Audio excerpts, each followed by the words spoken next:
freedom, to advocate for philosophy that leads us towards freedom. If it turns out under freedom, Bitcoin is the money, great. I mean, I have no problem in that world being wrong and being relatively poor to everybody else because you guys invested in Bitcoin and I didn't. I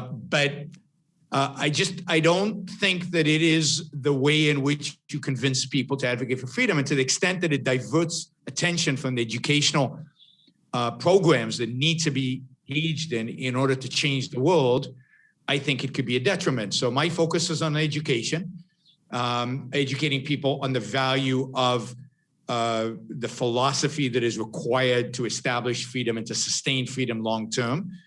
And again, what money is at that point, once we get there, who cares?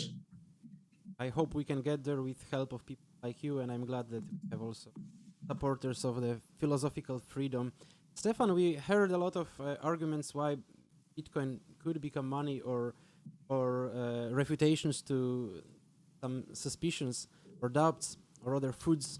But regardless if it's going to have a chance in battling central banking, what do you think are the main arguments of that Bitcoin could be a driver of freedom, or maybe personal arguments for person who is interested in Bitcoin and he is libertarian or an objectivist, why he should get interested in it and why he should listen to your podcast?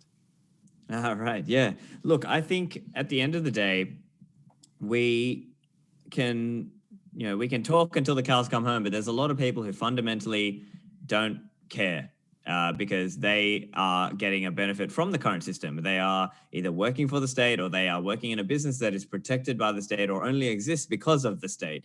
And so if we want to change that, and we have to also look at how successful has libertarian political activism been? Probably not very, right? Like, or the best you could say is maybe you slightly slowed the growth of the state, which is not really a win in my book. I think if you want to win, we need to use tools and technology that help us achieve that. And my strong preference would be for people who care about liberty to buy Bitcoin and hold some, because in the years to come, it's going to keep going up, I think. And so those people can then use that wealth to actually propagate their ideas and to try to change society and push it in a direction that actually does respect people's freedom more so. So people who want to learn about Bitcoin, obviously follow me online, Stephan Livera on Twitter or stephanlivera.com. You can find my podcast. And I interview a lot of people in the Bitcoin world, and we talk about educational ideas around Bitcoin and economics and the technology of Bitcoin.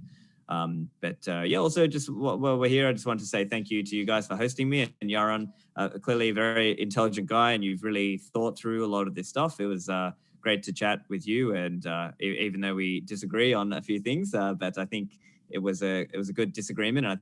I think at least everyone out there has a clear picture on kind of where the typical Bitcoin person is, what the typical Bitcoin person is thinking, which obviously I'm representing that sort of school of thought, if you will. Just wanted to thank everyone for having me on the show. Yeah, and quickly, let me thank AOI, the Ayn Rand Institute, for co-hosting this, AOI Europe. You can find all the material there on aynrand.org. And you can follow me on Yaron Brook.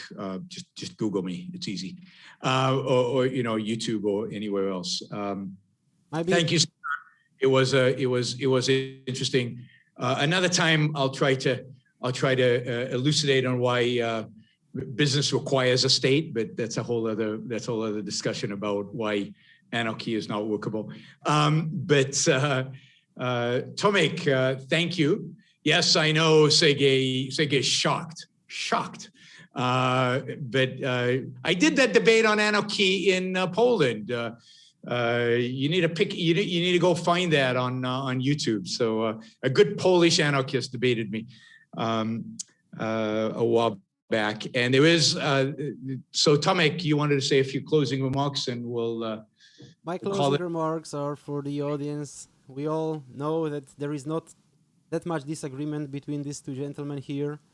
We all want to get rid of this cancer of central banking, which is destroying money, such an important technology for a civilization. So hopefully, all of us three, and all of you in front of Facebook, YouTube, and Zoom, will wake up one day in a more free world with sound money. Who knows, maybe it will be Bitcoin. To all of you, I have advised to check out some Bitcoin resources, to check out Stephan Livera podcast and his website, but as well the Ayn Rand Institute website. And thank you, Ayn Rand Institute, for helping us organize it.